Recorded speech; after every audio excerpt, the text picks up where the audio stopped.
PFI का खेल हुआ खत्म। अब भारत में दंगे पर लगेगा विराम। देश विरोधी दस्तावेज मिलने के बाद केंद्र सरकार ने पीएफआई पर लगाया 5 साल का बैन। कट्टरपंथी इस्लामी संगठन पॉपुलर फ्रंट ऑफ इंडिया यानी पीएफआई की आतंकी फंडिंग व अन्य गतिविधियों के चलते केंद्र सरकार ने भारत में 5 साल के लिए पीएफआई को प्रतिबंधित कर दिया है। गृह मंत्रालय की ओर से इसके लिए अधिसूचना भी जारी कर दी गई है।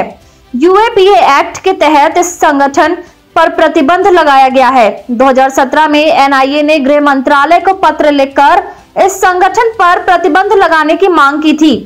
एनआईए जांच में इस संगठन के कथित रूप से हिंसक और आतंकी गतिविधियों में लिप्त होने की बात आई थी। एनआईए के डोजियर के मुताबिक यह संगठन राष्ट्रीय सुरक्षा के लिए खतरा माना गया। पिछले कुछ सालों में देश भर में कई मामलों में पीएफआई का नाम सामने आया था।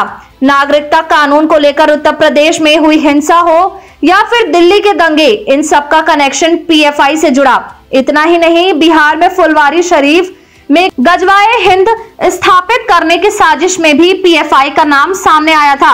आरोप लगाया था कि पीएफआई के कार्यकर्ताओं के निशाने पर पीएम मोदी की पटना में रैली थी। इसके बाद बिहार में कई जगहों पर छापेमारी भी हुई थी।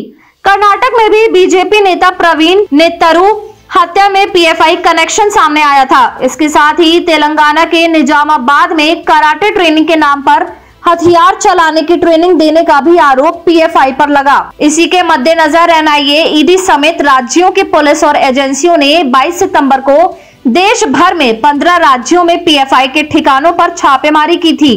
इस दौरान 106 लोगों को गिरफ्तार किया गया था। इस दौरान देश भर में पीएफआई और उससे जुड़े संगठनों और लोगों के दफ्तरों, घरों समेत 93 ठिकानों पर छापेमारी की गई थी।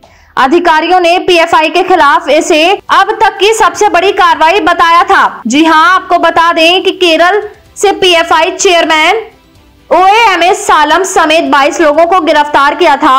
इसके अलावा महाराष्ट्र, कर्नाटक से 20, तमिलनाडु से 10, असम से 9, उत्तर प्रदेश से 8, आंध्र से 5, मध्य प्रदेश से 4, पुडुचेरी और दिल्ली से 3 लोगों को गिरफ्तार किया था।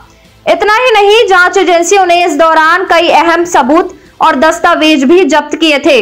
जब देश भर में पीएफआई के खिलाफ छापेमारी हो रही थी, तब केंद्रीय गृह मंत्री अमित शाह के नेतृत्व में उनके आवास पर एनएसए, एनआईए, डीजी समेत तमाम सुरक्षा एजेंसियों के प्रमुखों की मौजूदगी में बैठक हो रही थी। इसके बाद पीएफआई के ठिकानों पर 27 सितंबर को दूसरे राउंड की छापेमारी की गई थी। इस दौरान 7 राज्यों में छापे मारे गए थे। पीएफआई से जुड़े 247 लोगों को हिरासत या गिरफ्तार किया गया। एनआईए से मिले इनपुट के आधार पर महाराष्ट्र, असम, उत्तर प्रदेश, कर्नाटक, दिल्ली, केरल, मध्य प्रदेश में राज्य की पुलिस और जांच एजेंसियों ने पीएफआई के ठिकानों पर छापेमारी की थी।